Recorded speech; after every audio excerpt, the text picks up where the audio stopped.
Fala galera! Eu tive a oportunidade de assistir A Bruxa em outubro de 2015, uma rápida viagem que eu fiz a São Paulo e pude conferir o filme que estava em exibição na Mostra SP. Naquela ocasião, a data de lançamento estava agendada para 31 de dezembro e foi por isso que eu coloquei A Bruxa no ranking realizado no último vídeo que eu gravei ano passado, os 7 melhores filmes de horror de 2015. Esse review não estava na programação do canal, mas diante dos inúmeros pedidos enviados por vocês através do Facebook, Twitter, e-mail, site, comentários aqui no canal, eu resolvi fazê-lo. Em segundo lugar, porque eu fui conferir A Bruxa agora recentemente no circuitão comercial e fiquei bastante surpreso, para não dizer assustado, com a reação negativa de uma parcela do público ao término da sessão. Sendo assim, olá galera! Este jet não matar ninguém e, acima de tudo, um estilo de vida, uma postura misterioso, mas perigoso.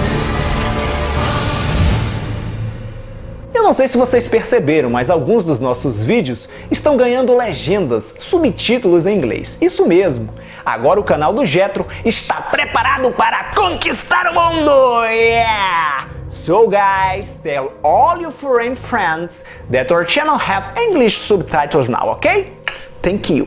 Esse sensacional serviço de tradução e legendagem está sendo realizado pela equipe Vida Cristal. Se você estiver precisando de algum tipo de tradução, se você é youtuber e está querendo legendar os seus trabalhos, dá uma olhada na descrição desse vídeo que você vai saber como entrar em contato com a Diana e sua turma. Os preços são muito mais acessíveis do que você está imaginando. Bom, agora vamos falar sobre A Bruxa. A partir do momento que você decidir assistir a esse filme, tenha em mente o seguinte: A Bruxa é um horror de arte, um filme de horror levado a sério no sentido mais visceral da palavra. Sendo assim, não espere encontrar os tradicionais clichês do gênero, elaborados efeitos especiais em CGI, gore e principalmente jump scares. Se terror para você se limita, se resume a uma dessas coisas ou um combinado de todas elas, esqueça. Não gaste o seu tempo nem o seu precioso dinheiro. A pegada do longa é outra, é algo mais sugestivo, algo na linha de O Iluminado, O Bebê de Rosemary, produções realizadas há mais de 30 anos. Para vocês terem uma ideia, o Robert Eggers, o diretor e roteirista, ele levou 4 anos fazendo pesquisas em documentos da época em que a história se passa, 1630, para escrever a sua obra. Inclusive, o filme é falado no inglês arcaico daquele período. A trama acompanha uma família extremamente religiosa que é expulsa de sua comunidade rural na Nova Inglaterra e vai se alojar numa fazenda isolada próximo a uma gigantesca floresta com fama de mal assombrada. Nesse local, estranhos acontecimentos levam os pais a acusarem a filha mais velha de bruxaria. E só, não vou contar nada mais. Esse é o típico filme, quanto menos você souber, melhor. Mas lembre-se do que eu falei agora há pouco, não assista esperando um filme convencional. O primeiro ato, por exemplo, extremamente arrastado, é um teste de paciência para as novas gerações que idolatram filmes como Pânico e Jogos Mortais, por exemplo. A obra, ela não mostra necessariamente o horror. A atmosfera de medo é instaurada à medida que a história avança. Naquele período, as pessoas acreditavam cegamente no sobrenatural. E o longa alimenta essas superstições de modo que o espectador passe a respirar a mesma paranoia dos personagens. Será que aquilo está realmente acontecendo ou é coisa da cabeça deles?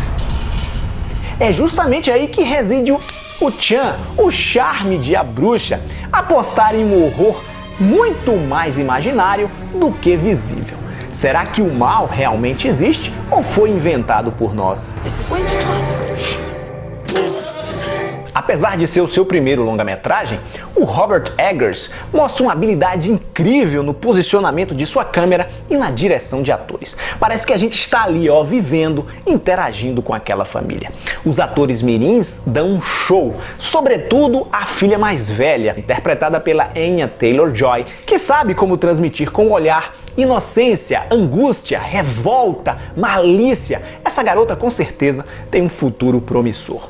Isso tudo aliado com uma fotografia de paleta bem escura, bem sombria, uma cenografia belíssima e uma trilha sonora escrotérrima que colabora e muito para criar o clima apavorante. Até os animais brilham nesse filme. Tem um corvo, tem um coelho e um bode preto chamado Philip que, puta que pariu, provoca arrepios. Se você não curte esse tipo de filme mais psicológico, mais enigmático, não se deixe impressionar pelas notícias que foram divulgadas. Que Stephen King se borrou todo e disse que esse era o filme mais assustador de todos os tempos. Que os satanistas estão exibindo longa de graça em seus cultos. E por aí vai. Agora, se você consegue pensar fora da caixa, se você gosta de produções que sugerem mais do que mostram, não apostam em sustos fáceis, sangue ou violência exagerada, você vai amar A Bruxa. Na minha opinião, desde já, um dos grandes clássicos do horror moderno. Obrigado por sua audiência. Se você gostou do programa, já sabe, deixa aí aquele like maroto, compartilhe o vídeo com seus amigos nas redes sociais e assine o canal. Tchau e até a próxima.